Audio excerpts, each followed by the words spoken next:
So tuan-tuan dan puan-puan, ini adalah kereta terbaru daripada Xpeng G6, di mana warna ni adalah keunikannya Stella Purple. Untuk kepada anda sambil melihat di sini rekaan berbentuk bunga dengan 20 incinya yang cukup menawan ini. Kepada anda yang ingin memiliki sebuah kereta EV, saya rasa anda tengok kan. Dan satu benda yang saya suka, terutamanya kepada female driver, anda akan suka benda ni. Jom kita tengok kan. First, kita bukakan kompartmen ni. Anda dapat melihat di sini betapa besarnya.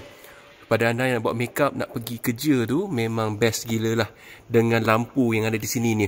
Dan pada masa yang sama anda dapat melihat ada sikit perubahan dari dalamannya di sini. So memang cukup best. Dan satu benda yang kita tengokkan, di mana sini dah didatangi dengan privacy, okey, di mana cermin di belakang rear passenger ni lebih gelap daripada depan. So ini adalah untuk protect lah kepada anda yang nak membawa anak ataupun nak bawa barang tu, memang selesa di sini. So itu adalah sikit sebanyak yang berkita kereta terbaru daripada Xpeng, di mana dia akan launching minggu depan. So kepada anda yang berminat nak tengok kereta EV SUV tu, anda boleh dah datang ke Xpeng Glenberry di sini, yang di mana dia akan buka setiap hari dari pagi sampai petang.